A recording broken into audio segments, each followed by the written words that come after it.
Welcome to Speaking Cinema, a serious movie jibber jabber, a movie podcast coming to you live from the jungles of Hollywood, California. Follow us on Twitter, follow us on Facebook, follow us on Instagram, at Speaking Cinema. Listen to us on iTunes, SoundCloud, Stitcher. The show is called Speaking Cinema, serious movie jibber jabber, but if you type in Speaking Cinema, it'll probably come up. But you probably already know that if you're listening to this right now. I am your host, an evil warlord, General Jibber Jabber. With me today, always our binge-watching maniac, Kevin. One more episode. Just one more. Uno mas. One more. Uno mas. One more Gilmore Girls. Don't you talk shit on Gilmore Girls. This week on the Jibber Jabber, Child Captive Killer, 2015's Beast of No Nation. Starring Idris Elba and Ibrahim Ataya. Written and directed by Kari Joji Fukunaga. Based on the 2005 novel of the same name by... Don't ask. I have no idea. Uzdiomia Iswalia? I'm sorry. We apologize. I'm deeply sorry. I'm not good at pronouncing names. Which is why do I host the show? Produced by Participant Media and Red Crown Productions. Distribution by Netflix. Hot topic of discussion. Netflix. Quick log line. The film follows the journey of a young boy, Agu, who was forced... Agu. Who was forced to join a group of soldiers in an unnamed West African country. Netflix purchased the distribution rights to this film for $12 million and announced they'd be releasing it on their streaming platform and in theaters simultaneously. Theater chains AMC, Cinemark, Regal, and Carmike? Never heard of that. Boycotted the film because they claimed it undermined their business, so theatrical distribution was limited to somewhat independent theaters. Which is not actually that crazy for a movie that is an awards movie. Yeah. About child soldiers. Yeah. Not a lot of commercial viability in a... Nobody's going to go to the Gap and then watch Beast of No Nation. Yeah. Shot in 35 days in Guyana, where Fukunaga got malaria. Lots of fun, malaria. He's also forced into being the DP for the film, as the original DP injured his arm before the shoot. Idris Elba bonded with the young actors on set and gifted them all with iPods when shooting was completed. I hope there were iPod Touches. I hope they had songs on them, too. Yeah. They also need like the Wi-Fi hotspot for that, too. As of this recording, the film is streaming exclusively on Netflix forever and ever and ever, and is also playing in limited theatrical release. Go support your local art house, people. Or if you're lazy, you're one small subscription fee away from being able to watch this movie to your fucking heart's desire. Probably get that 30-day trial and watch it within then. Yeah, watch it for free. For actual free. Because everyone says Netflix is free. It's not free. It's $9 a month. Yep. Kev, have you heard of this movie? Heard of it.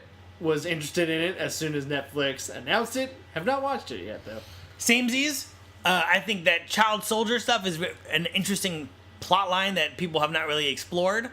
This is kind of a, not real life telling of it, but, kind of more in that vein of reality. It's not like, this is an actual issue that's going on. Right. Children are being kidnapped and forced into civil wars. Right. We're not 20 years from now. There'll be a lawyer show where the guy used to be a child soldier in South Africa, but right now it's like a serious thing. Yep. That we're not talking about. So it's interesting that this movie got made.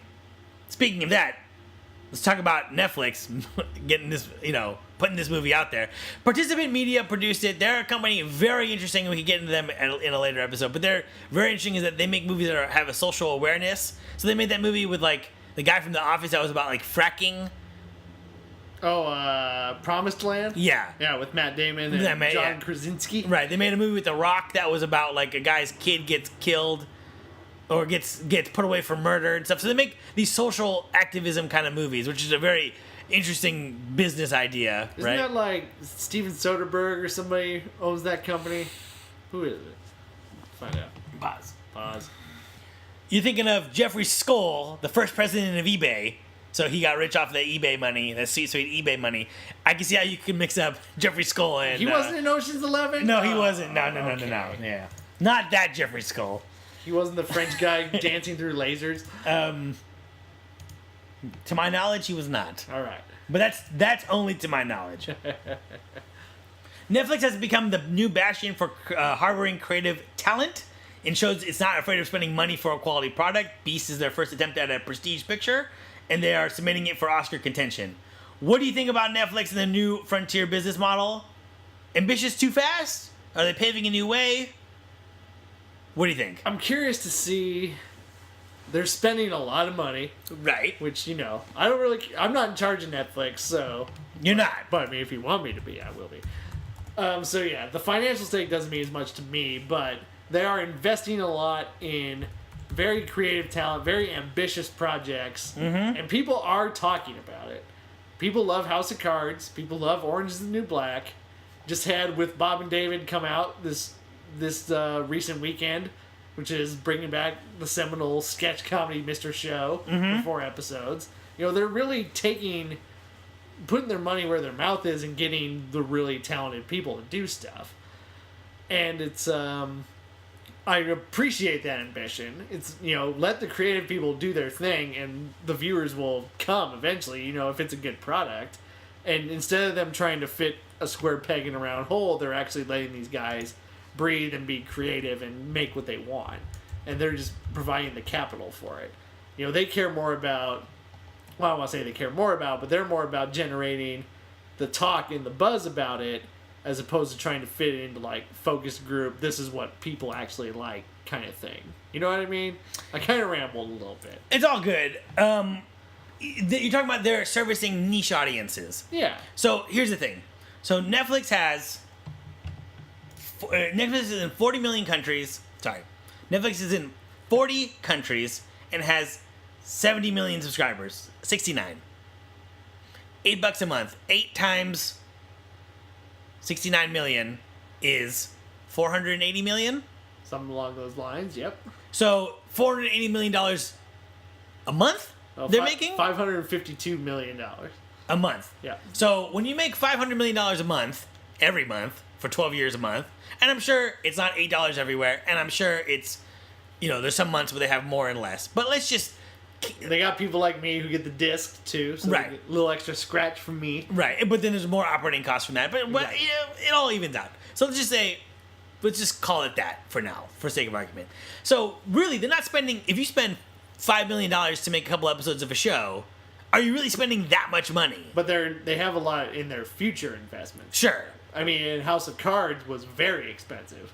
True, but... That was like $100 million. But it's true. But unlike, say, like a traditional model, right, of in the past, like HBO, where they didn't have a streaming service, they only had discs. In that case, the discs come out, and then you have to print a number of them, and then that's it for how many exist. And then people can rebuy those discs and all this kind of stuff, right? With Netflix, it's like, if you want to see the shows, you got to subscribe to us, right? And if you heard of a show and it had a lot of buzz about it, you could always come back and it'll always be there. But they also do sell discs, too. They do. Yeah. They do. But you're not, because the business model is streaming, you're not limited to a physical any physical limitation. It's digital limitations. That's true. So there's a level of like, hey, you haven't got Netflix yet? Do you want it? You come in. You got House of Cards. You got Orange is the New Black. You got Beast of No Nation. You got fucking shitty Sleepy Hollow ripoff show with Eli Roth. Oh, Hemlock Grove. Can get into it. I tried. I didn't like it either. So I think that their business model is interesting because they really can't afford to spend this money because they got a lot of people who are giving them money. Yeah. You know what I mean? And they're not being sticklers about it. They are investing a lot of money in this thing. Right. And giving it to people who they know are good, but also people that they discover through their user algorithms. Right. Like, I mean, House of Cards was based on, they said people that watched the original British version, which was aired on the BBC, also watched movies with Kevin Spacey, also watched movies directed by David Fincher. So what they do? A plus B plus C. They got David Fincher and Kevin Spacey to remake House of Cards, and lo and behold, now they're the big player in the room. Right. And I don't think they got too ambitious too fast because they grew their subscriber base and they became the front runner, right? They are the front runner. Second is probably Amazon. And third is probably Hulu, right? Yep. But in terms of subscription services, it's like they got their teeth in and they became the premium one, right? So like everyone else's subscription service now is like, well, people probably have Netflix, so are they going to pay for Netflix and the WWE Network? Are they going to pay for Netflix and CBS All Access? You know what I mean? It's like by getting into this business quickly and being able to execute it the way they have, I think they are the conversation, right? Sure. It's like, I'm not gonna pay for CBS All Access because I already have Netflix, Absolutely. and I can't afford to And have people 10 aren't- services. People aren't going to pay. Yeah, they're not going to buy Warner Brothers service and a CBS and a Sony Warner Archive, yeah. And they're not going to do that. They Right. want it all under one thing. Just like how our perception of TV is, right? I turn on my TV and there's all this content. Yep. Oh, I turn on my Roku through my TV and get all the same content. Exactly. So I think they've done a good thing. I think they are paving a new way. I think that on demand is kind of the future. I do think that's the future. I don't have cable. I watch everything on demand. You know, I do have a Hulu Plus account. I mean, that's not very expensive either. And Right, $8. you still get a lot of content. Everything with but that as well. fucking CBS and sports. Yep. Damn me and my sports. I need my cable. Yeah. I hate it. But, that's the life. Do you think theaters are right to be pissed about the distribution of this movie? I think they're going about it the wrong way, trying to stop what's already happening, Yeah. and trying to latch on to what is really an older business model. And again, these theaters, this is not the movie they need to be pissed about. True. If Michael Bay comes and says, "Oh, Transformers 5, guess what? That's going to be on Netflix and in the theaters at the same time," then that's something that they can start really rallying around. Because those are the movies that those chains thrive off of, and what a lot of theater chains thrive off of. The big blockbusters that people from West Coast to East Coast and in the middle are going to go see. Right. But yeah, this movie, to really throw all their stink on this really small Right. artistic film, it's, you're already seeming like you're a dinosaur. So what's interesting is that Paramount did a similar thing with Paranormal Activity and The Scout's Guide to the Zombie Apocalypse, where they put them out in the theaters, and then right when they're out of the theaters, like the week they go out of the theater, they go straight to the EST platforms, right? So you go to iTunes and demand. stuff. Yeah, on demand and such. So people were pissed off about this, and I was listening to this interview the Hollywood Reporter did on their YouTube website. I cannot recommend it more. It's a round table with all the executives of movie studios, all the chairmans. And they were like, and the guys from Paramount was like, listen, with horror, people see it in the theater or they don't. So it's one of these movies that, it does its work and then it gets out, right? And he's like, I got a 16-year-old kid, and we live in this world with Netflix, with Amazon, with Hulu, with all of these things, on other platforms, right, with Twitter and how video games work, with like Steam and stuff, where it's like, if something exists from the day it comes out till the day the sun dies of heat, whatever, you'll be able to get it. So how do we justify these 90 days between the end of theatrical and the beginning of digital and physical whatever rental, where you cannot get it for those 90 days? How do you rationalize that to someone who's like, everything that I want I can just go find easily by searching? I don't have to go to a store, I don't have to worry about it being in stock or not. It's not that physical model that we all grew up with, right? Where it's like, well, they got to make these tapes, they got to make these discs, they got to press them, they got to figure it all out. You got to make the content, and you have those 90 days were actually utilized to do things. Yeah. Now you have a digital workspace where you don't really need that much time to like make things and ship them. That's So interesting. how do you justify that? And I think theaters don't have an answer for that question. You know what I mean? And call me crazy here. Everyone always talks about the death of theaters, but we just came out of a summer where Minions made $1 billion, Jurassic Park made $1 billion, Avengers made $1 billion. There's gonna be Star Wars is going to make $1 billion. $1 billion.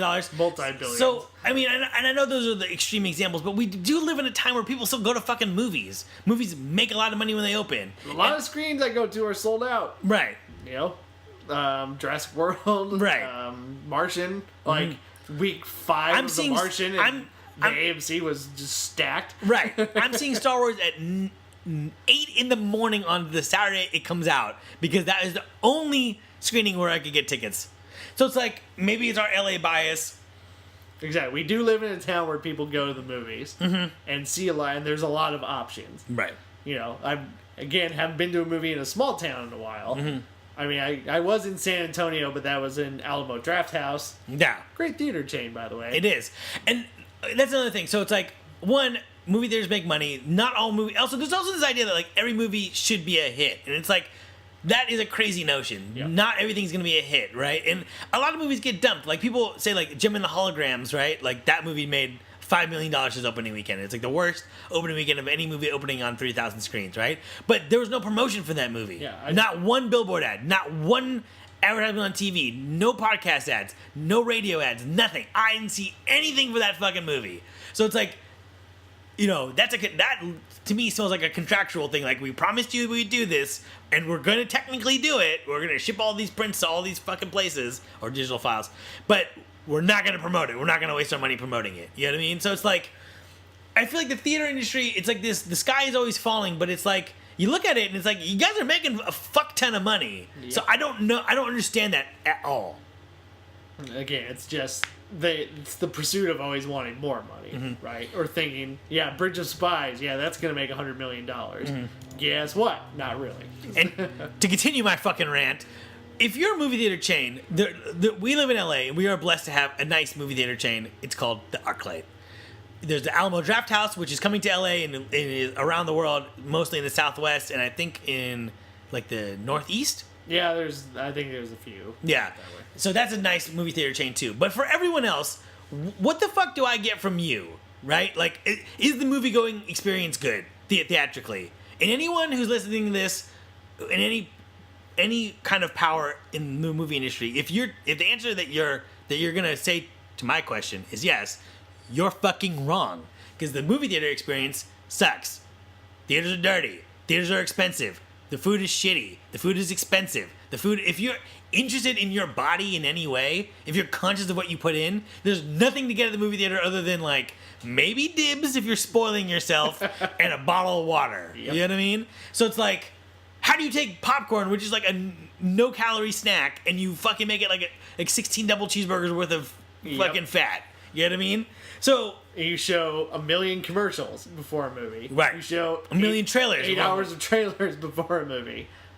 The projection sucks. The sound isn't perfect all the time. Your employees are rubes. You know, they right. don't... Well, and then, listen, I worked in a movie theater. They pay people the lowest amount of money they can. I think I made a quarter over minimum wage. And they just churn it all the time, right? And it's like, that's cool. You're not paying a lot of people.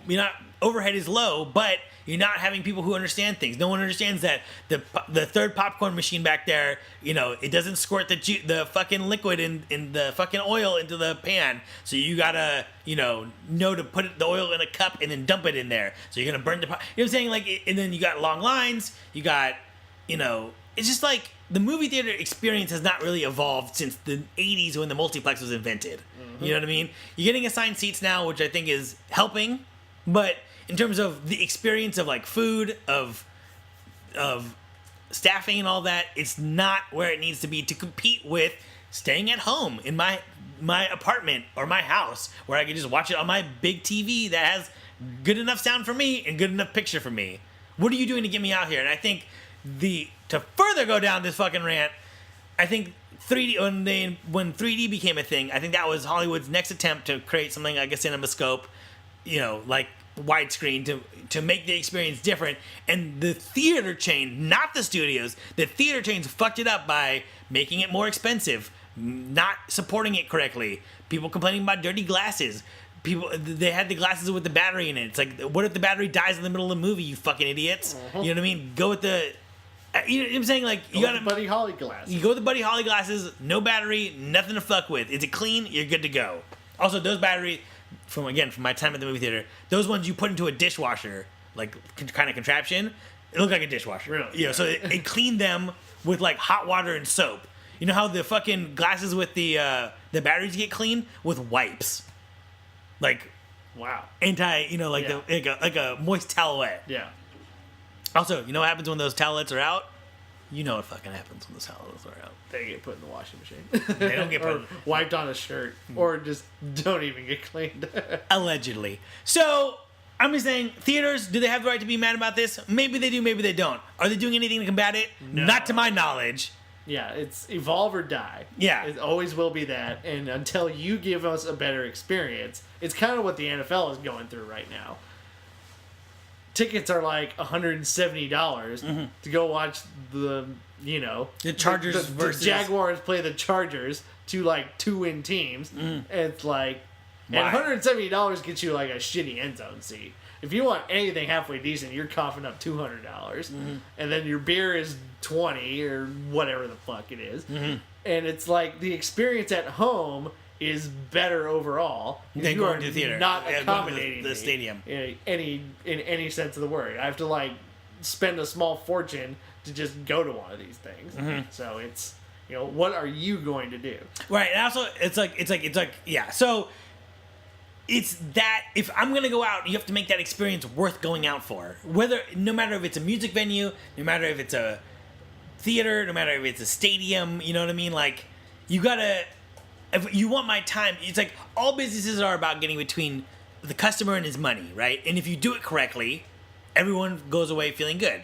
If you go to a grocery store, you get some milk, and it's the kind of milk that you like, and it's the price that you like. If we're able to buy that milk, the customer feels happy, the guy running the business feels happy, everyone wins, right? And I don't think the movie theater experience is like that. Not in the big chain theaters. Nope. Yeah. So, John Landgraf, president of FX, was critical of Netflix in their hands-off process when he was on the Business podcast, KCRW's The Business. Shout out. In that interview, Kim Masters of The Hollywood Reporter said that there was a creator who was whispering that they felt out in the cold dealing with Netflix because they have this. They're known to be artist friendly, and it's like this like really utopian ideal, right? Like, you come to Netflix, they just give you the money and they say make it for this amount of money, and there's no notes, right? And I guess, are we suspicious of this utopian narrative as we should be suspicious of all utopian narratives? We could be, except that they're getting results. True. And that's what is separating Netflix. Yeah, if Netflix said, oh, we'll let you do whatever you want, and House of Cards sucked, or Orange is the New Black was stupid, then we'd have evidence of like, yeah, that model doesn't really work. You know, we need to stick around with the producer has a million notes for you have to follow them. But Netflix is getting results with it, and they're attracting top talent. They're getting Cary Joji Fukunaga to make a movie. They're getting David Fincher. They're getting Eli Roth. They're getting the lady who runs Orange is the New Black. I forget her name. Shonda Rhimes. Oh, no, sorry. Genji Cohen? Genji Cohen. Yeah. I was like, got too excited there. Yeah. David Cross and Bob Odenkirk just had With Bob and David come out. It's interesting what you say, because you don't feel like, I feel like everything on Netflix is not good, doesn't feel bad in the same way a network show feels bad, right? They're interesting failures. Exactly. Like, as opposed to just like, this is formulaic bullshit. Right. I didn't like Hemlock Grove, but I'm like, it is weird in a way that it owns its own weirdness. Yeah. I just don't connect with that. Yeah. It's not like this feels like bullshit. This feels like everyone trying to make everyone happy. It's like, if anything, it feels like we're not interested in making you happy. We've just made something. Hope you like it. If you don't, you know. Okay. Exactly. So it's interesting. I do think that he raises an interesting point of like, you know, utopian narratives, that's a dangerous place to go. You know what I mean? But like, I don't know. But the utopia is producing what people are interested in, right? What people want. Mm-hmm. So it's not the danger. A rebuttal to you, Mr. Landgraf. Yeah. Maybe quit giving Kirk Sutter $1 million and find somebody interested. Well, I never, I haven't watched The Bastard Executioner. Did you check it out? No. You know, it's interesting. I don't know. I haven't really heard any buzz on it either way. You know what I mean? And it's just kind of like, maybe the show would be better if there was like dragons in it, or like zombies, or like orcs. But it's tough to say. You know what I mean? Like, it's two different realities, right? Because if a show comes out on Netflix and it doesn't do well, no one even really knows because they don't put out the numbers. It's I think what is illustrated there is that it's truly its own business model, right? It's like, and you can, like Hemlock Grove was renewed and canceled on the same day. Yep. Where they're like, hey, we're gonna give you a season 3, but that's it. And it's like, cool. Then we wrap it up. I'm sure people were very upset. They want to keep it going. They want to make that money, but you just wrap it up and then that's it. And the consumer gets the show wrapped up. You know what I mean? Like, not to throw stones, but it's like, how many shows on HBO like ended like abruptly? Deadwood. Excuse me. Yeah. Excuse me. Deadwood. I want my Deadwood ending. Goddammit. And then Carnival, right? Carnival. Yeah, I got. It's like, that's not a good feeling when something just gets taken away from you. Yeah. So I don't know. We'll see what we'll see what. Until Netflix really stumbles or stories come out of them Not supporting people. Then this is going to be the model that's going to attract the really creative people to do really ambitious things. Right. That people are going to be interested in. Define a prestige picture. Usually of a serious tone, dealing with a social subject that I think you watch once and get the message and never watch again. Yeah, I think 12 Years a Slave is a great film. But I'll never watch it again. I have no desire to ever see it again because it's just a wrenching experience. It's not like Ferris Bueller's Day Off, which is going to endure for a million years. And 12 Years a Slave will always be thought of as a great movie, but I'm never going to watch it again. I think I agree with everything you just said, but I think the buzz is inverse to how summer buzz works. Summer buzz is all about big. Yep. Prestige buzz is all about small, right? Yep. It's like it's only playing in 2 theaters, but everybody's raving about it. So Right, like, and also drive. the appeal is that it's a small human story. Yep. But I do think that With somebody acting really hard. but I do think that all of these terms are marketing terms, right? They are. Like, you call it a prestige picture so that people who like prestige pictures will come and see them, right? Like, why couldn't something like The Matrix win a Best Picture Oscar, right? Because Came out in June. well, yeah, because conceptually, no one got behind it, right? Yeah. Like, yeah. So it's like your prestige pictures are the ones you think can win awards. You probably could have released The Hateful Eight any time of the year. It's an action movie, and a mystery, and a Quentin Tarantino movie. But they're gonna release it on Christmas to get Christmas buzz, to get awards buzz. Well, and Tarantino has awards buzz too. Yeah. He's won Oscars. So why not? So I'm saying it's like there's a level of like the ability to win awards Yep. ingrained in there Exactly. from a marketing perspective.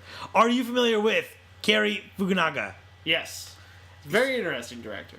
So Sin Nombre, Jane Eyre, 8 episodes of the first season of True Detective, all 8 episodes. The entire Yeah. season he did. So I've seen none of these things. get on it, boy. I know Jane Eyre, I believe, is still streaming. That's the one I haven't seen yet. But that's got Michael Fassbender and Mia Wasikowska from Crimson Peak. Sin Nombre is a good story. It's a story. It's an immigrant story about some immigrants on a train, but it's a very good human story.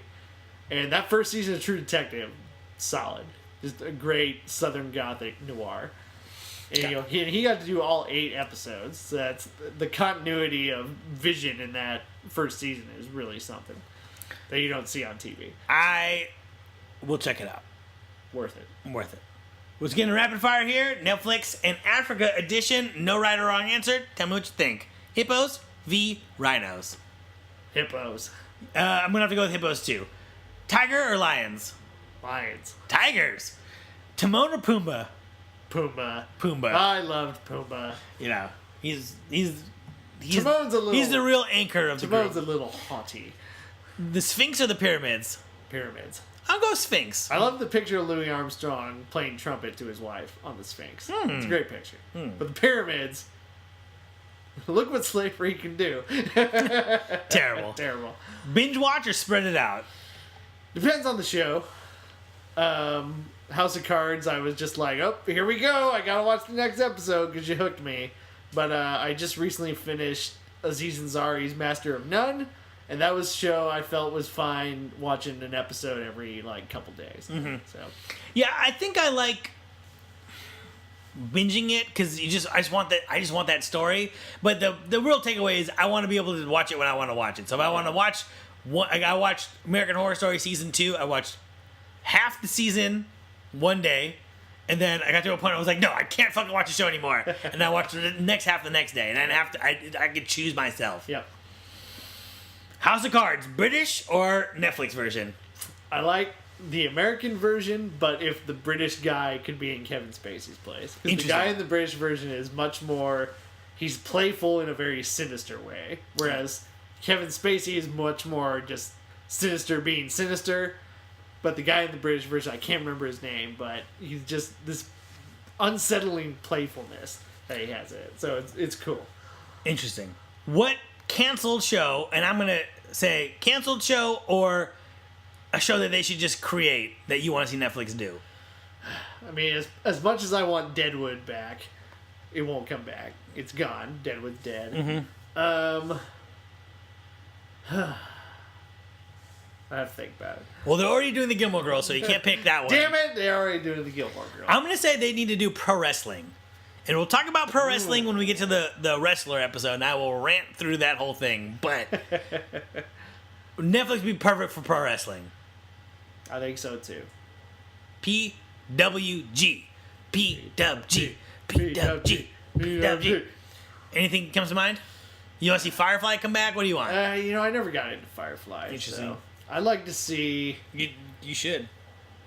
I think some older comedians should get another shot on Netflix, get their own Netflix special. Those don't cost that much, but I feel like they really help comedians find a voice too. Because I'm a big stand-up comic fan.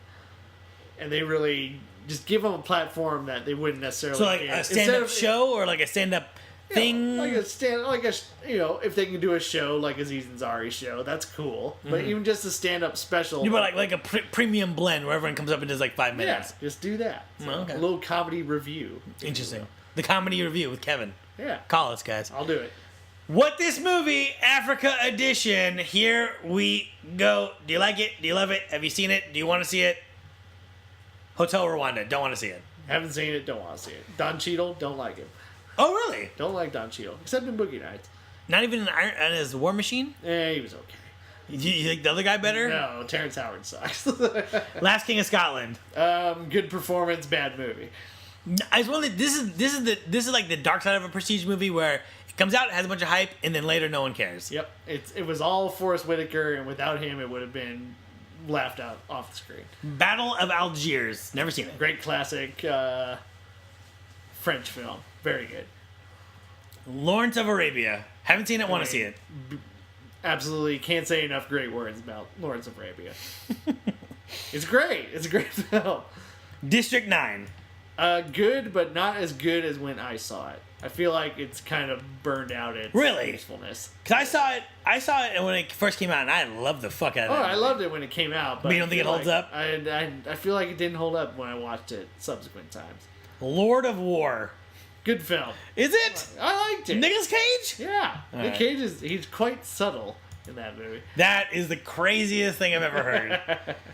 You should check it out. It's Andrew. The last good thing Andrew Niccol made was Lord of War. Blood Diamond.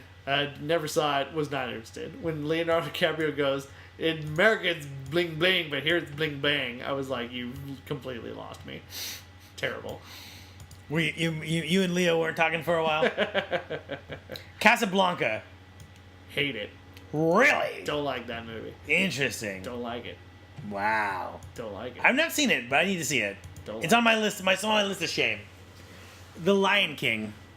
Classic. The African Queen. Haven't seen it. Oh, it's fucking fantastic. That's Humphrey Bogart. Dude, he killing it. All right. I like Bogart. I just don't like Casablanca. That's fair.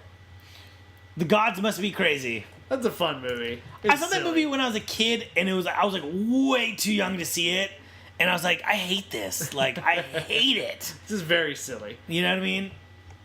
I just Sahara. Not very good, from what I remember. Forgettable.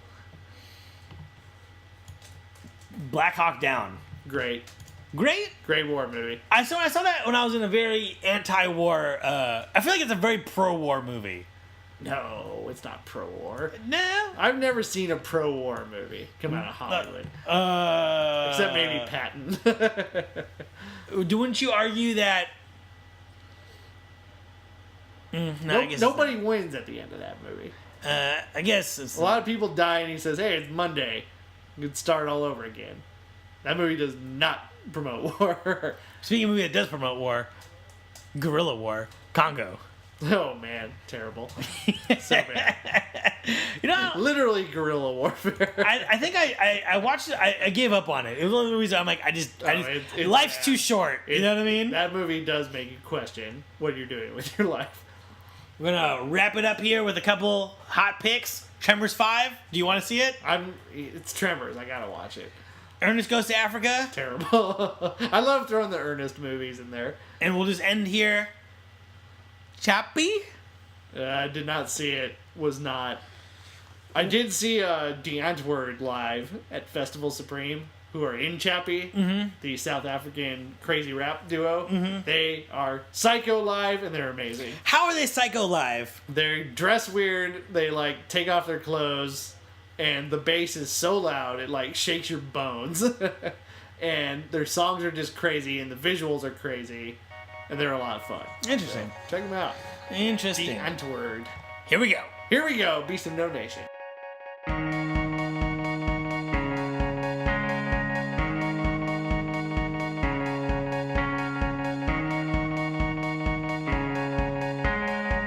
And we're back. We're back. Beasts of No Nation. Kev, we know how you saw it, Netflix.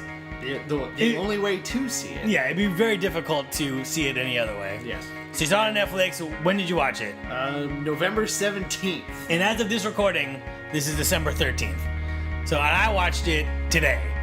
Attaboy. Right before you came over. Because I am, if nothing, prepared for every episode of this podcast. Yes. So quick synopsis if you need a refresher.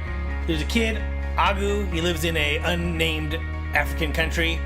He is living his life, and there's tension brewing, a civil war that's broken out, but the government is protecting everyone or doing their best at the time. Then there is a political coup that happens, and there's a new government army that comes in and wipes out his village and accuses all of them of being rebels. His mother escapes with his baby sister and his baby brother, but he and his dad and his brother are to be executed in like the street. He and his brother escape the initial execution, but his brother is shot down as they're running away. He makes it into the forest. He gets picked up by the rebels, who is their leader, Commandant, which I believe that's not his name, that's his title. Yeah, that's a rank. Yeah, You know. but everyone calls him that. The Commandant sees him and is like, hey, you know, a kid, he gives a really big speech about how a kid has fingers to shoot and hands to, you know, use a machete, and, you know, is good enough for any army. So they recruit him into the army. He first just kind of like an ammunition supplier, but then eventually takes on like a tactical war role. The rebels start fighting. They start, like, you know, taking towns and doing what their supreme leader says, and he kind of goes down this downward spiral of murder and mayhem and drug addiction. And there's a big, like, they're all self-medicating to deal with the horrors of the war that's going on. Personified in a great scene where they use like infrared color switch, where all the everything that's green is red and everything that's red is green. So it's like a really weird, like, jungle landscape. Yeah, while he's under the influence of some kind of hallucinogen that they put on a wound. Yeah. And it's, you know, a common thing they do with child soldiers is keep them kind of drugged and in a state of wariness so that they're easier to manipulate.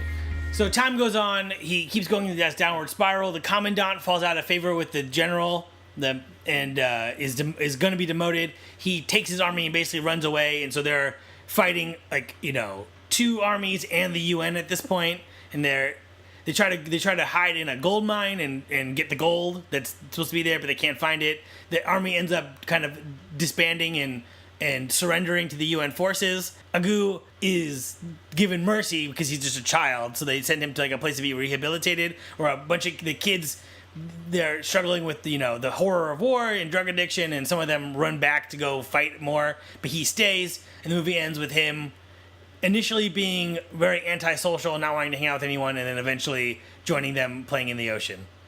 And that's the movie, and that synopsis really encapsulates no tone of what is presented in this movie.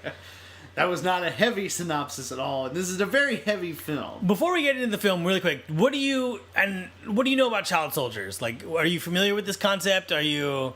I had a college class where we spent like a week talking about the child soldier problem. So it's something I'm not obviously an expert on it, but it's something I've actually looked into and been interested in. And it is a big problem in Africa, because they have these guys like the Commandant who are very charismatic, and are smart enough that they know how to manipulate people, and there's nobody easier to manipulate than a child. Right. Especially when you get them under the influence of drugs, under the influence of power, under the influence of violence. Right.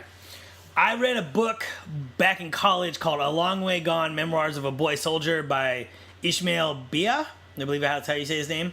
And it's a book. He's a guy who is very similar to this story, where he was a child soldier, and then in the end he kind of gets rescued by some people, and then eventually, in his case, makes it his way to America. And he writes this book when he was in college, and that because what's also interesting is Beast of No Nation is a fiction book, and I thought it was a nonfiction book, but it's a fiction book, and the book that I read is a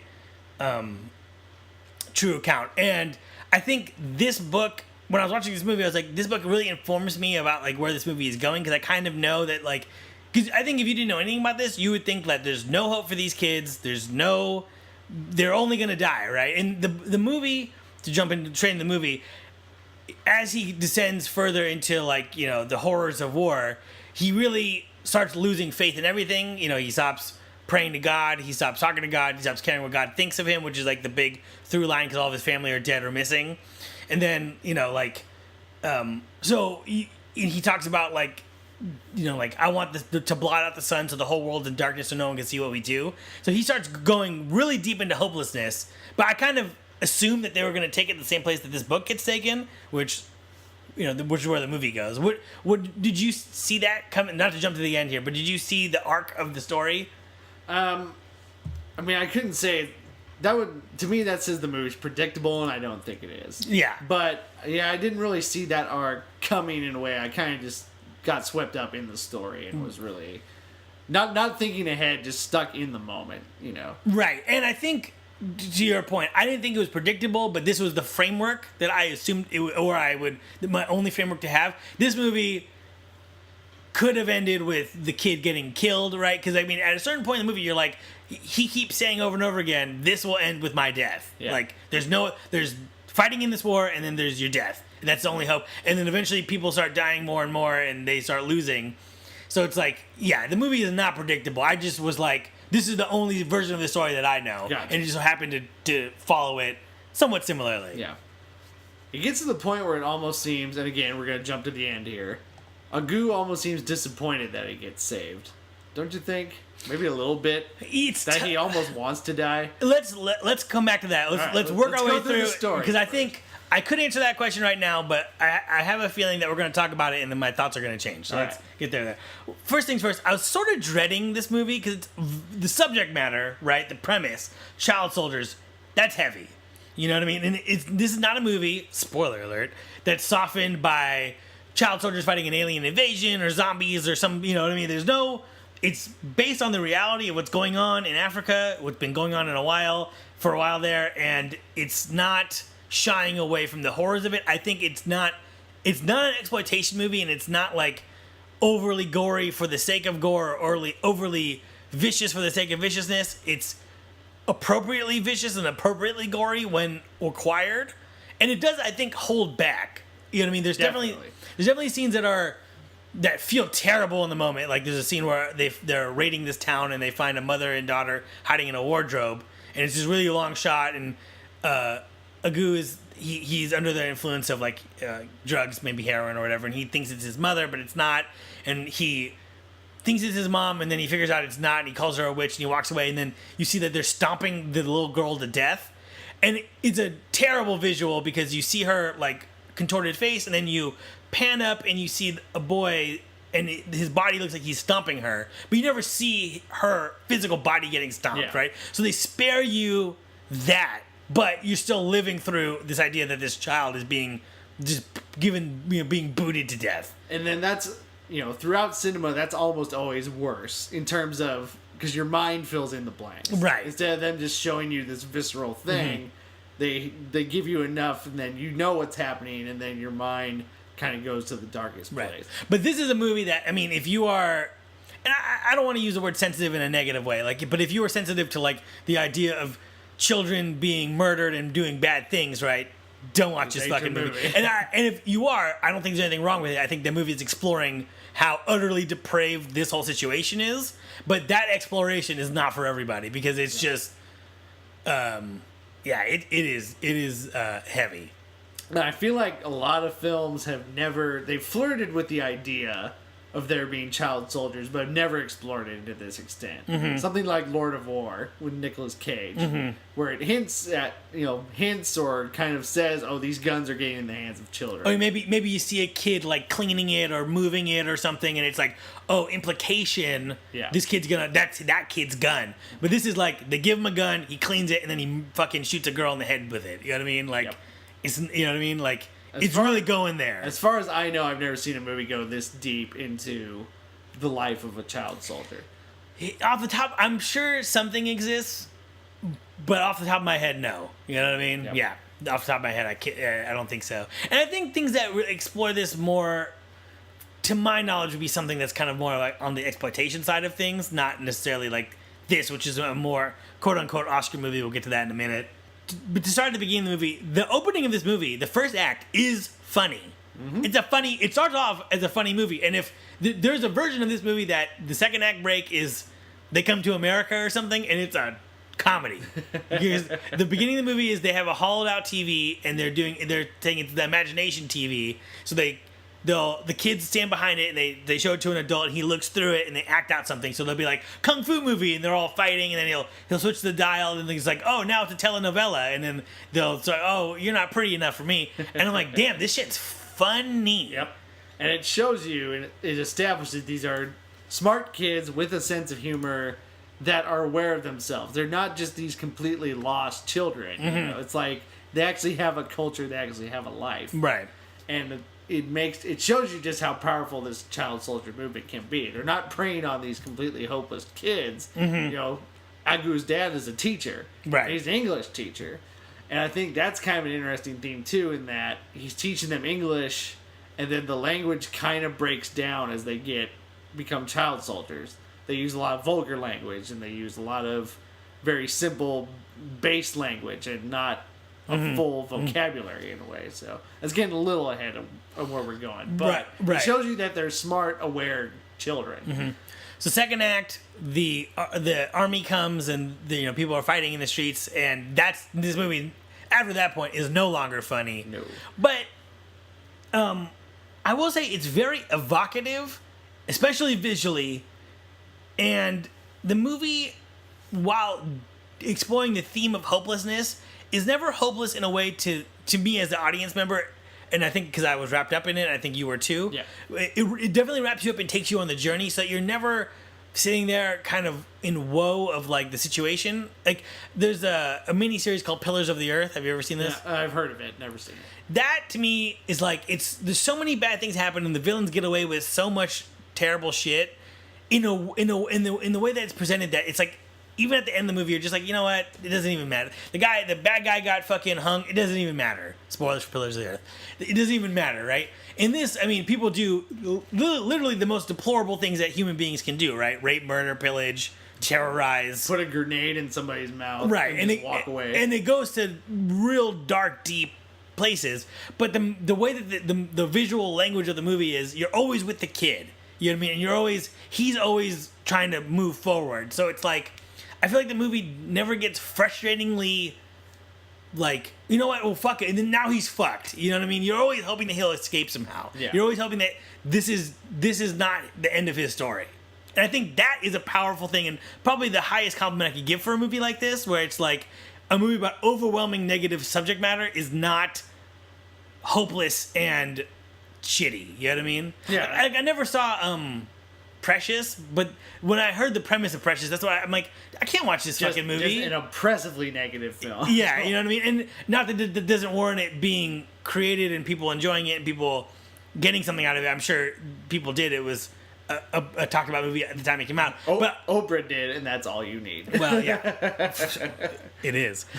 But I can't, to me, I'm like, I can't go into a movie that's like that hopeless. You know what I mean? Like, exactly. That's not, I just can't. It's like 12 Years a Slave, and also I don't know if it's ironic or just literal that these are all movies about the struggle of black people, but like 12 Years a Slave, I'm like, that movie's just gonna make me mad. You know what I mean? Like, I can't. Have you seen it? I have not, but you should go see 12 Years. I just like the premise of it is just like so frustrating that it just doesn't appeal. Do you know what I mean? your thought of premise, but go see it. Okay, I mean, Go watch Well, it. I'm glad you're here to say that, right? Because it's like It explores it. This and Beast of No Nation are kind of a companion piece. I think, a real downer of a double feature. bring the kids. But I think they kind of explore similar themes of like people thrust into something that they were never meant for and maybe don't fully understand. Mm-hmm. But you do kind of get that sense of hope even in the direst situations. Right. Like, there are very negative moments in 12 Years a Slave. Right. But it's never... You don't feel like Northrop's not going to get anywhere. Mm-hmm. And I felt like the same thing with Agu in this movie. Mm-hmm. There's always that idea that maybe he's going to get out. He's smart enough. He's tactical enough. He has enough resources he can probably escape at some point, no matter how dire things get. Mm-hmm. So yeah, check it out sometime. Check out 12 Years That's a Slave. interesting. And to go back from 12 Years a Slave back to this movie, because in 12 Years a Slave, like, just from my knowledge of, like generally history, right? You know that there's no punishment to those people who took him, right? They went to their graves thinking they did the right thing and never being punished for it. Yeah. In this movie, I feel like I knew that there would never be a punishment for this dude, and like the commandant, is a child. He's like, I think the implication. I mean, I don't know what it's done in a way where you don't know if he's raping them or molesting them or what literally is happening, but he's definitely fostering sexual relations with these children, which is rape. You know what I mean? Yeah. Anyway, you cut it, but so it's like he is just the lowest form of humanity, right? So, but you're never going to see him punished in this movie. You just know that, like, and what punishment would do any, you know what I mean? And what's interesting is, I believe in the novel he's killed. Oh, interesting. And in that scene where they have, he's like, if you want to leave, you can leave. And apparently the one guy shoots him in the book. But in the movie, they just kind of walk away. Mm-hmm. So I think, and I was originally thinking it'd be more powerful if he died. But now that you're saying that, that's an interesting take on it too, in that he's never punished for it. And then that's probably what's more really going on in the real world. Right. Is that these guys are just getting away, and he's just going to get another group of child soldiers. Or, I mean, the movie leaves his fate ambiguous. I mean, he could get another group of child soldiers, or, if he joins up with a different side of the conflict. Yeah. Or he'll probably, the other two options, he dies either of starvation or he gets caught trying to go back to society, you know what I mean? Or to a group if they don't accept him. So they really leave that fate open, but I think thematically it speaks to just like the atrocity is so big that punishment isn't even a measure anymore. You know what I mean? Yeah. Because what is justice for, raping and murdering a whole country? In a literal way, not a figurative rape and murder. Like, he's marching his army through, and everywhere they go, they just fucking do whatever they want. Raping and killing and soliciting and drugging and doing using people, just unspeakable act. Right. It's crazy. Wild. Also, I'm sure 12 Years a Slave is like this too, because that movie was very lauded when it came out. I think 2 years ago at this point. 2 years, yeah. Best Picture winner. Yes, it was. The first murder that Agu does is really powerful storytelling, and it goes back to again this And just to clarify, it's the student who he machetes to death. The student. So they stop a convoy on a bridge, and then Commandant grabs this guy, throws him down, and he says, "Agu, kill this guy." And they hand him a gun, and he says, they hand the Commandant a gun. He says, "It's too big. You can't deal with this gun." And they give him a machete. He's just like, kill the guy. Do it. And he shows him how to do it or whatever. And that's another thing, is that this movie makes, and it's Idris Elba, by the way, who fucking kills it in this movie. Because Idris Elba, I believe, is a English gentleman. He's British. And he seems like a guy from Africa. The way he talks, the way it's like just the mannerisms and everything. And on The Wire, he seems like a guy from America who's been entrenched in the Baltimore crime scene for as long as he's lived. Yeah, so my boy Idris. Yeah, that guy is great. But so they portray him he is the most deplorable human being in the history of existence, right? He rapes children, he gives children drugs, he murders and rapes women, he tortures people. He's the worst. But he is also, in this movie, very charismatic, which a person who is like this has to be, right? Yes. That person needs to inspire people. He's convincing people that they might be invincible. Yep. He has to be charismatic, and the movie pays that off in a way that doesn't feel one way or the other. It's just like, that's probably how this dude is, right? Where he can start chanting, and you get you to start chanting, and he's like waving his weird like foxtail thing in your face, and you believe that like we're gonna walk down this street and fucking just shoot up everyone in the street, and we're not gonna be killed. Which then what happens. So this first murder scene, you got a lot of things are going on, right? You got Idris Elba being that father figure, that guy who's replacing, because like, not to tangent again, but one of the things this movie does really well is it kind of explores in a way of like, how does someone get put on this path to becoming like a child soldier? And it shows like, well, literally if your family's murdered and then a group of mercenaries find you, what are you gonna do? Not want to join up? You know what I mean? Mm-hmm. If your options are join us or die, what are you gonna do? But then it also shows where this army is. It's like, it's their foster family, it's providing for you, it's teaching you how to do things, you know what I mean? So it's like, it shows you why someone would get involved and what appealed to them would make them stay. It kind of is analogous to kind of like a gang, right? Where it's like, if you don't have anything and these people are giving you everything that you got, you know what I mean? It's like, it's filling that void and also offering you the revenge that you, or justice, however you look at it, that you want. So he's like, which brings me back to this moment where he's like, he's being that father figure, showing him how to do something, teaching him, giving him more responsibility, but also being like, dude, this guy's saying a bunch of shit, but fuck him. He's one of the people who killed your family. Don't you want justice for them? And you could argue that that's not really justice, but,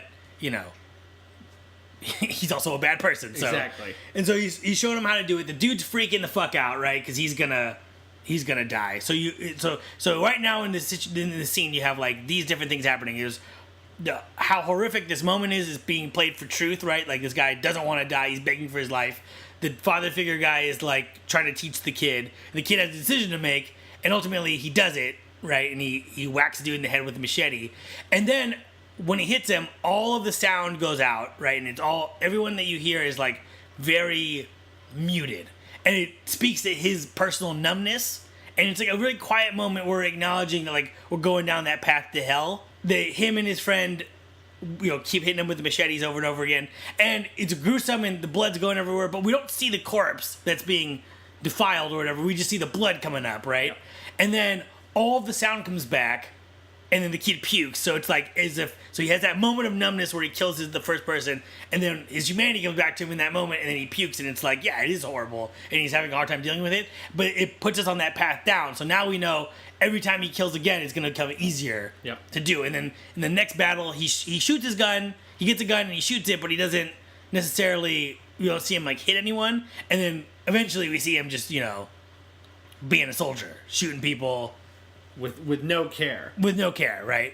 He shoots that woman who's being raped, and he's like mad at her for not being his mother. Yep. So he wants to kill her.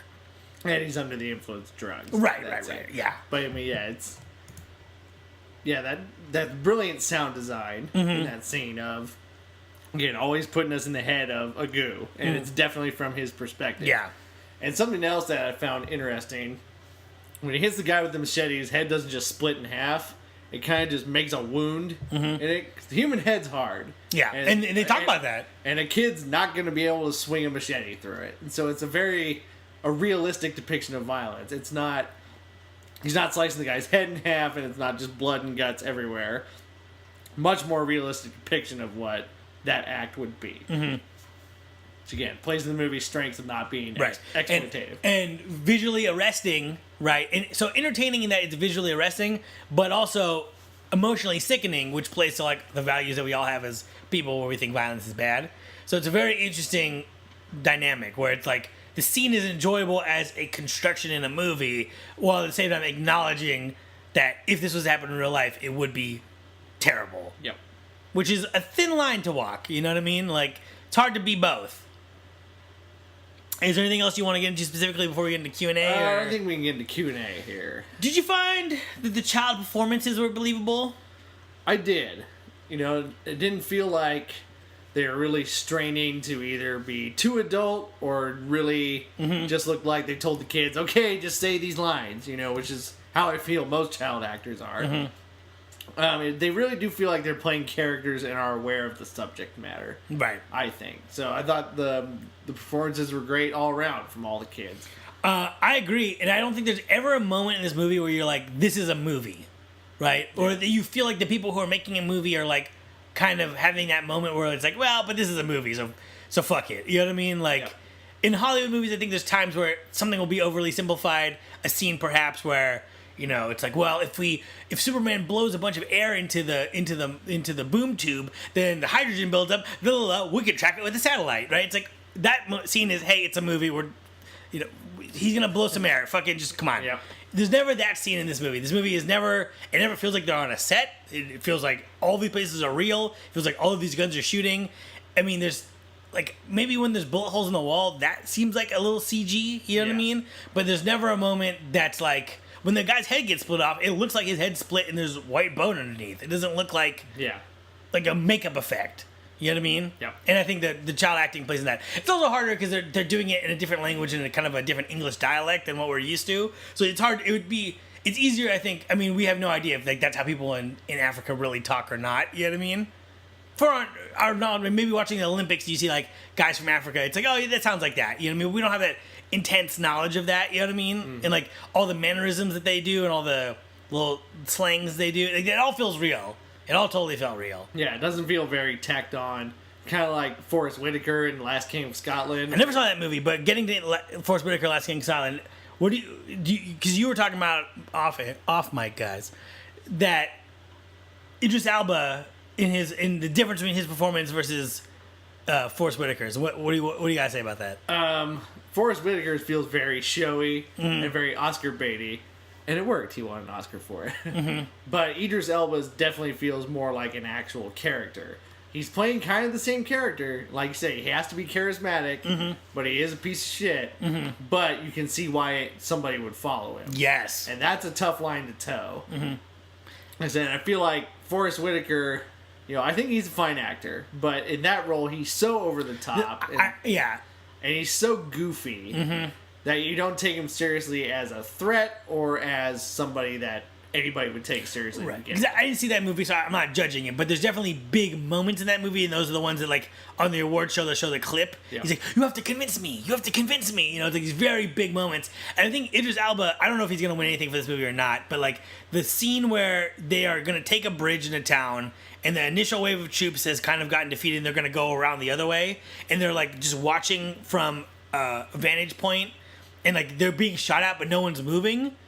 And it's like, that scene is so powerful because he starts dancing and, like, hyping them all up. And all the choices he's making are these very little things where he, like, goes up to a guy and he starts, like, kind of, like, dancing. And then he points at him and the guy, like, starts running and something. And then he's, like, he looks at someone else. He sizes them up. And it's, like, these little things of he's, like, where it's, like, you see all the reaction shots of people and they're, like, waiting to be talked to. They're like, pick me next, And he looks at them and he kind of, he assesses it. And it's just like a weird, these really like poignant moments, but it's a quieter moment than like just making a big speech. You know what I mean? Exactly.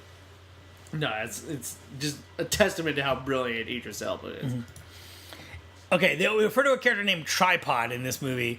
Is Tripod the guy who's completely naked? Yep. with the big old swinging wiener. So that dude was a member of the Liberian Armed Forces during their Civil War, and apparently, so the story goes, he insisted on being naked in this movie. He's like, this guy would have been naked. Good for him. And yeah, the name Tripod fits. That's crazy. Yeah, but there's that scene where they're marching down the street and he's naked, and it's like the most surreal thing, but it's like, I mean, I guess it has had to have happened, right? But again, it's that influence of you're invincible, you can do anything, and like what ultimate way to show that than not have any armor and nothing but your AK-47 strapped to your back. Totally. Tripod. Do you get it, audience? Tripod. So, do you think... So, this movie came out, kind of early for Oscar season. It had a very limited... We talked about its release and all that in the first half. But, like, do you think it's a good movie? Do you think it's Oscar bait? Do you think that Oscar bait is a real thing? Like, oh, it's real. I think it's real in the sense that production companies and companies that release movies, distribution companies and movie studios want to win Oscars, and they wait till this time of year to put out a lot of quote unquote adult fare to promote as awards movies, right? And that, you know, if you're a kind of guy who hates summer movies, this is your movie season, right? All right now, it's all of these stories about dark things in life and Danish Girl, films like that. You know, Les Miserables last year. Right. Birdman last year. Birdman. Well, Birdman's kind of an odd duck, though, I think. That's a strange movie to be winning a lot of Oscars. I thought The Imitation Game was your Oscar bait movie. Well, I think The Imitation Game... Okay, here's the thing. I think The Imitation Game is a movie, but I think that Birdman is only a movie, and we've talked about Birdman a million times on this show. And we should just do a Birdman episode.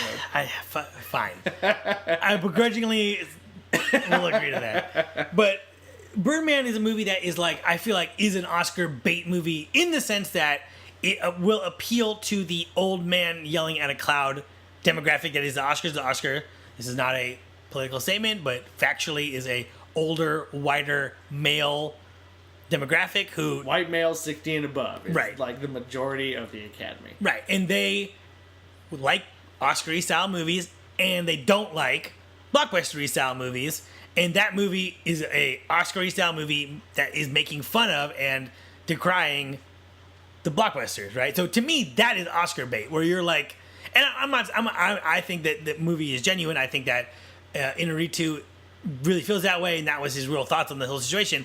But you know what I mean? Like, you couldn't have had a more perfect movie, in my opinion, for that, right? It's a meta movie about entertainment, and it's agreeing with this voting audience. Yeah. In my opinion. So I think movies are Oscar bait in that way. They're released to time with award season. But I think there's also this idea that, like, because the Oscars are about acknowledging a movie in the year it came out, and they're all about momentum, right? What has momentum going to awards? What are people talking about? And movies are a personal medium, right? When we talk about like awards, we talk about box office, and that's just because we're obsessed with movies. But like, at the end of the day, right? Who gives a fuck if this movie wins an Oscar or not? Idris Elba killed it, and you watch the fucking movie, you see it. You know what I mean? Or you don't.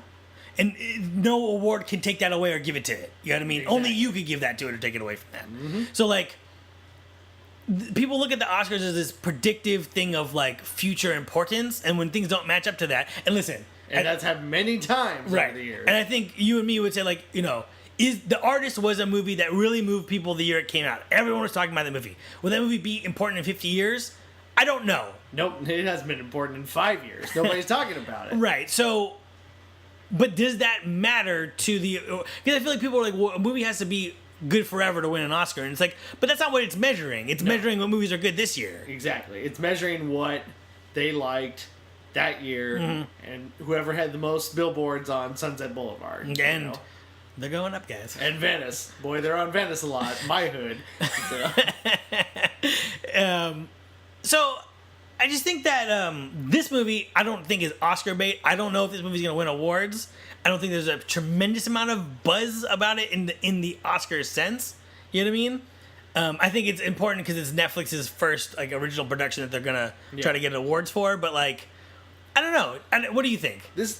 It kind of fits my definition of a prestige picture that I talked about in the first half of the episode, which is, it is a powerful story.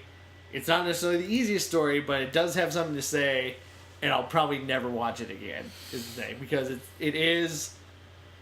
it's not an experience I want to go through all the time. Right. Same with 12 Years a Slave. Mm-hmm. You know, which is another great film, extremely well made. I don't know if I ever need to see it again. Right. You know?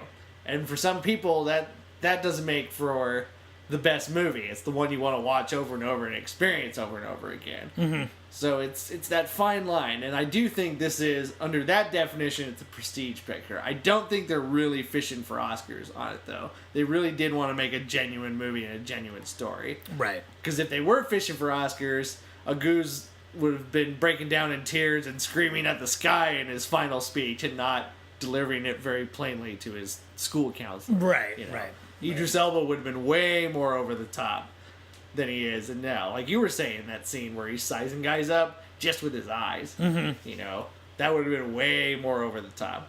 We would have had some catchphrases, would have had some real twisted stuff and really just gone for the rafters when it really didn't need to. Right. And yeah. And I mean, I like the Oscars as much as like anyone does, I guess, but like it doesn't. I just think that it's important for people to know that it doesn't just because, you know, did The Wizard of Oz win an Oscar or not? It doesn't matter, right? That movie either means something to you or it doesn't. And culturally, it means a lot to a lot of people, which is, again, interesting, but not the end-all be-all to every movie. Like, I fucking hate The Goonies. I fucking hate that movie. But if you like it and you have it in your heart, like, that's yours. That's yours to have. You know what I mean? There's nothing I can do that will ever, you know, replace your childhood. Yep. Unless I, George Lucas style, fucking take it off the market and replace it with a different, slightly altered version of it. Yep. And I agree. Goonies, overrated. Yep. We will not be doing that on the podcast. No, we won't. What do you think about what do you think this movie is saying about child soldiers? What is that exploring? And does it offer any solutions? I don't think it offers any solutions. Nothing that's saying I agree. Like, this will fix the problem. No. That's not even on the table, really. No. It's all about Agu's personal journey. Mm-hmm. And his personal journey happens to involve him becoming a child soldier. Mm-hmm. And what he learns and grows and gains from that. So I don't think this movie is really about the child soldier problem. It's just looking at it through the eyes of somebody who would have gone through it. It's not a big message movie about this is what's causing it. This is how we gotta fix it. We gotta rah-rah do it. This is just a human story. I agree with you, and I think the movie is exploring. It's putting a human face on it, right? You hear about these atrocities, you hear about this war stuff, but it's like we had the Coney 2012 bullshit that happened 3 or 4 years ago, and then that was all a hoax, basically. Was it? Remember about that? It was basically very trumped up, and then the guy got caught masturbating in San Diego. So. Well, the guy who started the social media campaign, yep. He was drunk in a park masturbating. Yep. Which, hey, man, you know. I mean, to say that that's a bad idea is, you know, to masturbate drunk in a public park in the middle of the day. I mean, they say there's no such thing as bad press. Yeah, exactly. Every now and then. Every now and again. It's like, well, I wouldn't want this on my tombstone. Died horny. I think the movie's putting a human face on child soldiers. I think something like Coney doesn't help that, because this does happen, right? This is happening now. It's very upsetting. It's something that's like almost so heavy you can't even deal with it. And as an individual, there's very little you can do about it, right? Because I mean, this is like tied to conflicts in countries that are war torn for a variety of political reasons, and you know, there's so many nuanced layers of what's going wrong with this and how they're being dealt with, and if that's right, and how the UN, you know what I mean? Like, as an individual, there's very little you could do to stop a war in Liberia or whatever. But I do think this movie explores the human element of that shame and guilt, right? The kid is a kid, but he realizes at a point earlier I said, like, you want to blot and no, see what they're doing, because he feels guilty for what he's doing. He knows it's wrong, but there's something, like, why would someone continue to do something that's wrong? But it's like, and I think there's two scenes that really encapsulate this. One is when they leave Idris Elba, and he's like, where are you going to go? You're going to go to the other army and try to join it? Like, good luck. We're going to go back to society? No one is going to associate themselves with you. Your families will not take you back, right? Because you are all monsters. And it's like, that's true. These guys really have nowhere to go, but in the end of the day, it's like, they just have to leave. They are all beasts of no nation. Right. And they never say that phrase in the movie. They say beasts, and they say, we have no nation, in separate sentences, 40 minutes apart. But never say that in the movie. And then there's another scene where when the UN has captured them and they're separating all of the boys from the adult men, and there's a shot that's just shot with one flashlight worth of light, and it's the kids are getting on the truck, and our boy looks out and he sees all of the guys on the ground. They have to like get into this weird like sideways position on the ground in this field in the middle of the night. And I think in that moment it's kind of saying, he is being saved because he's a child and we take mercy on him. There will be no mercy for these other guys who are pretty much just as victimized as we've seen in this whole thing, where they are drugged as well. They have been taken by force. They have nowhere else to go. But society will not give them any lenience. They will probably all go to prison or be stigmatized for the rest of their life, and we will help these children. And it's tough to think of an alternative to that. I mean, they did do all of these terrible things. They are war criminals. But at the same time, you're like, well, what was the other option? Death? You know what I mean? Like, they're in a bad place, you know? And even in that one speech, the commandant's like, yeah, you're uneducated. You know, all you know how to do is kill. Like, what are you going to offer to anyone? And that's all they need to do. You know, it's all they've known. Some of those guys might have been child soldiers who just happened to live. Yeah, grew up through it. Yeah. It's crazy. And on that note, what do you make of the ending? His speech or him rejoining the kids? Both. The ending being, Okay. yeah, by defining his ending, he opens up to the woman who's trying to like be it looks like some sort of psychologist kind of counselor, and she's like, "Yeah, tell me what you did. It'll make you feel better." And he's like, "I don't want to tell you what I did. I want to tell you that I used to have a loving family, and I was a good boy in that family, and they loved me." And then they kind of hang on that shot for a minute, and then he runs to the ocean and the beach and plays with his friends who are playing with a ball in the ocean. I mean, it's a very powerful ending, again, tying back to not ever exploiting something. And I think it immediately directs that, because I think what that counselor wants is to kind of exploit him and get these stories and get press out about it. But all Agu wants people to know is, again, he was a good boy. And his dad was a teacher, and he had a good life. And then, so he's not going to let anybody profit off of his shame, basically. And that's what he wants to be remembered for. And, you know, that last shot of him playing with the kids, it's like there's hope that he's going to get that back, maybe. He's not going to get his family back. It's gone. Yeah. But he could get a family back. Right. And it's kind of like Jazz. It's like, what are we not showing you here? There's no resolution to what happened to his mother. She's not coming to pick him up. There's no, leaves the movie and she is gone. Right. And there's never a time where they're really gonna come back to that. You know what I mean? Like, there's a scene where I think he tells the commandant where he thinks she is, but you know, like a year's passed at this point, so we don't even know. So I think the juxtaposition between those two scenes are this will always be part of him. He'll always have been a child soldier, and he'll always have done all these terrible things. But at the same time, there's hope because he got out. You know what I mean? So it's like, he acknowledges to her, he's like, I don't want to talk about what I did. And he probably never is going to want to talk about what he did. But at the end of the day, he's able to, and that scene is significant where he plays with the kids in the ocean because he had been watching everyone playing before and he had never been. He was very isolated. Very isolated. Now he's re-entering in society in that way. So it's like, I think it's saying he probably will be able to grow up and have somewhat of a normal life, but he'll never be the kid that he was, ever. And there's just no hope of that. Yep. But it is a hopeful ending, though. Which is strange. Yeah. That's my favorite kind of ending. Right. In any movie, is the hopeful ending. It's not the happy ending where everything's hunky dory. It's not the nihilistic ending where everything sucks.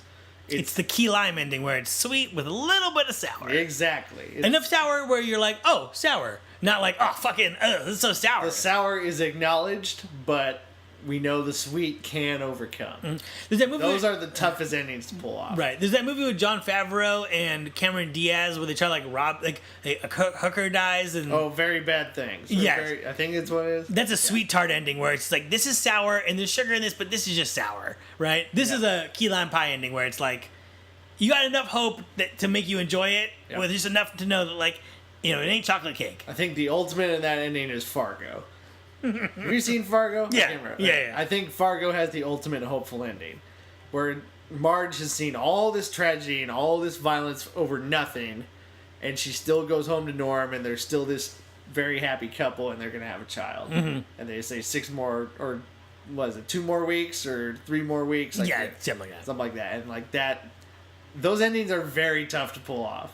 Because it takes an entire movie to get there, you know. And I feel like anybody could do just the happy hunky-dory or the nihilistic everything sucks, i.e. like Repo Man with Jude Law. That movie's terrible. That's the first time anyone's ever talked about that movie since it came out. I always use that ending as an example of like everything sucks and you suck and fuck you is basically that ending. So. Speaking of fuck you, do you think this movie is an indictment on God? because the whole movie, in the beginning he's always talking about like, I'm good and I want to make God happy and I want God to love me and stuff. And then when he goes into the army, he's like, I hope God can forgive me for what I'm doing, you know. But like, I'm trying, but it's just like the situation. And then at the end, when they're at the gold mine, he's like, I'm not talking to God anymore. I'm talking to this goes out. He's like, I'm talking to my mother, like, because God's not watching me and God doesn't care. So it's like, is this like, there's lots of faith and Bibles and stuff around here. You know what I mean? Yep.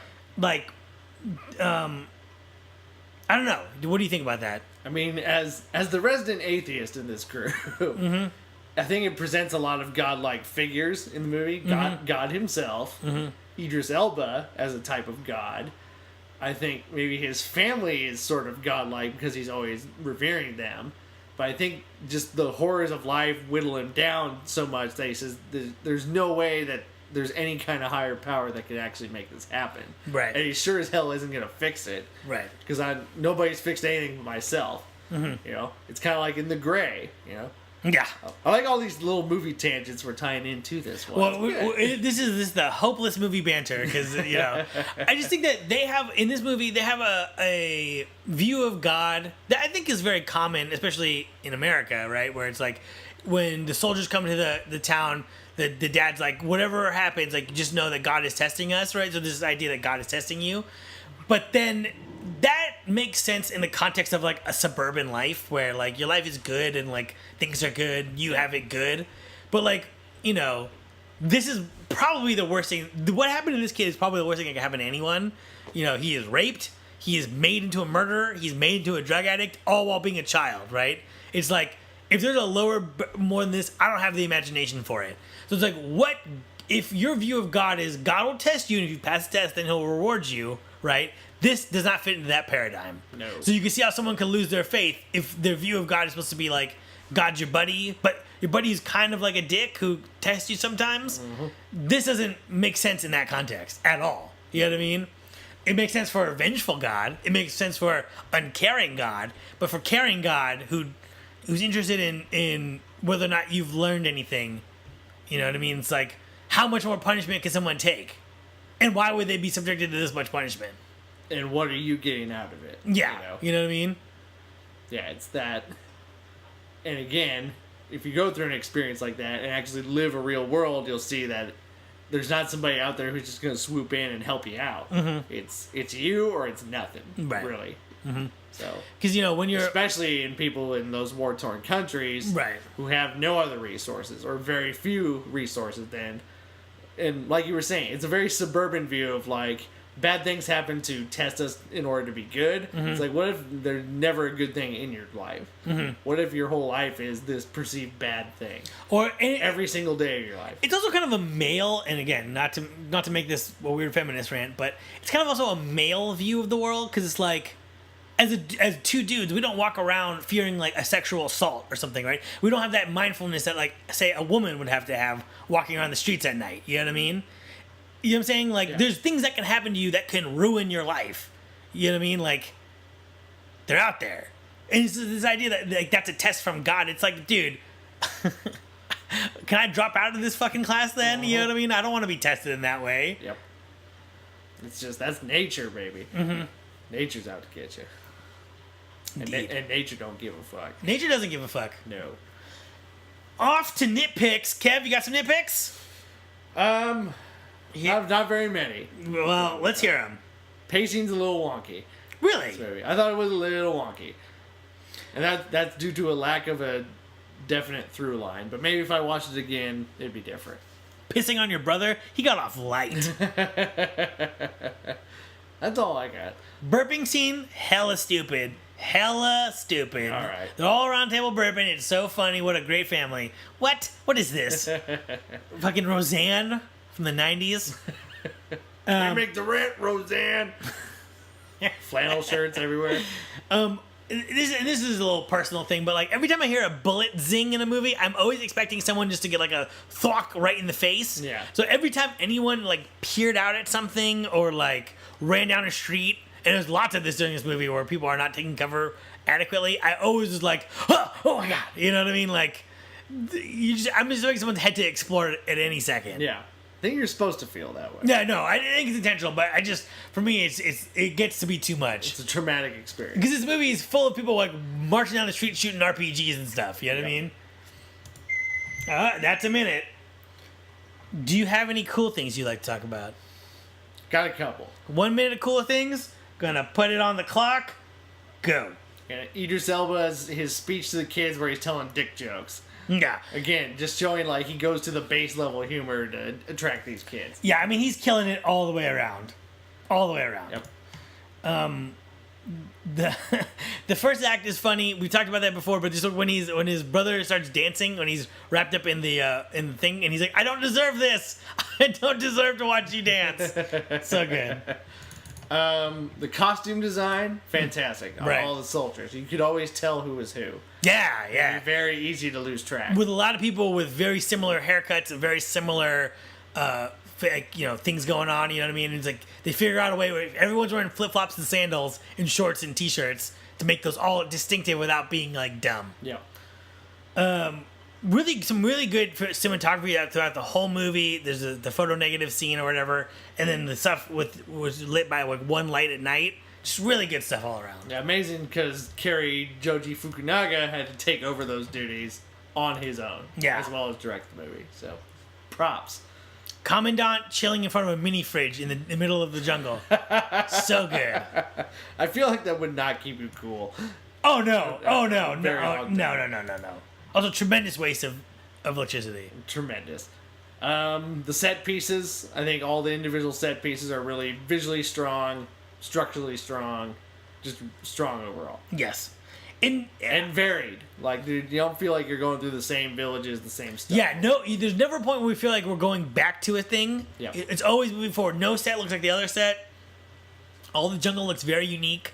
You know what I mean? It doesn't feel like, okay, we'll face west for this shot and east for this shot, and this will shot be the first shot will be the beginning of the movie, the second shot will be the end of the movie. It feels like everything is wherever they say it is. Yep. Strigo wears a Santa Claus mask at one point when they're doing stuff. Awesome. When was that part? They were high on drugs, and they were recruiting a little kid into their army, and he's just wearing the Santa Claus mask for apropos of nothing. Okay, I remember. Right after they sack that one city, and he murders that woman while she's being raped. Yep, that's right. I remember now. Santa Claus mask. Just in time for Christmas. Anything else? No. Any sequels or fan theories? I think this movie's kind of immune to both of those. There's a sequel somewhere where a goo is an adult and he goes to Stanford or something like that and is haunted by his past in a way. It has to deal with that in the real world. Which I think Kerry Fukunaga. I think Kerry Fukunaga could do that. I think there's enough talent presented in this to make that story too.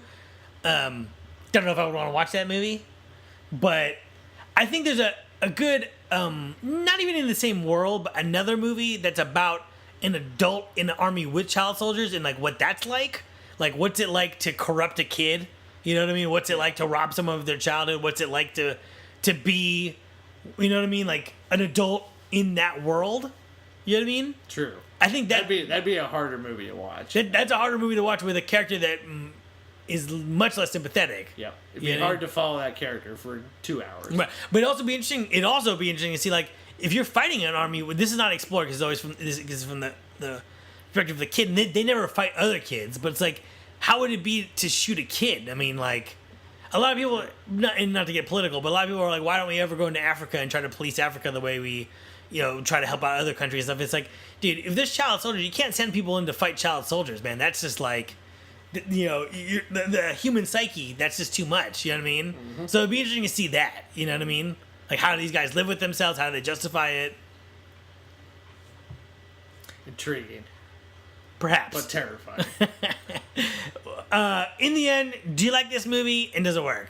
I do like this movie. Again, don't know if I'm ever going to watch it or watch it again, I should say, because it is a very hard watch. It's a very heavy subject. But it absolutely does work with all of these burdens, and it could have fucked up a lot of things, but it doesn't. I was apprehensive going in. I do think you could rewatch it. I don't think it's a movie you could rewatch like an actual... it's not a movie that you would see on cable and just be like, oh... It's not Tommy Boy. Yeah, it's not Tommy Boy. It's not the Shawshank Redemption. Yeah, it's not even like Full Metal Jacket. You know what I mean? It's like if someone was like, "Oh, I really wanted to see that movie," maybe you'd be in the mood to put it on, maybe. But I do think it's a good movie. Is it a movie I would want to give awards to and stuff? Like, I don't know. I don't know. We'll see how that all shakes up, but it's definitely a great movie, and it's definitely powerful. It's tough because the subject is so close to what's going on now. It's like I think this movie needs a couple of years to like churn in everyone's collective consciousness to see like where it ends up in the pantheon of the canon of movies. But like as a personal event, as watching a movie and liking it, yeah, I think it's a powerful movie. You know what I mean? And for being Netflix's first foray into really trying to make these more powerful films on their own, and to take this story and not try to make it exploitative, not make it this real Oscar bait thing, to tell a real true story. You know, I think that's another bold step in their strategy. Yeah. You know, and just Netflix just being creatively smarter than a lot of other people. They're bold. They're not. Yeah, they didn't take it easy. You know what I mean? That Ted Sardanos, bold. Now, do you think they greenlit this movie first or the Ridiculous Six first? I think this one was agreed on first. Oh, okay. In the timeline. But, yeah, the flip side is they did sign on Adam Sandler for, like, 4 movies. Well, so we'll see how it goes. we'll see how it goes. That's it for this episode. This episode is written by our very own Kev. Hello. Hosted by me and Kev. Hi again. Music by Jeff Russell. I'll accept this for Jeff Russell. I'm your host, Mr. Jibber Jabber. Kev, other host, he's right over there. Hello again. See ya next episode. Come on back. Come on back, y'all. Yep.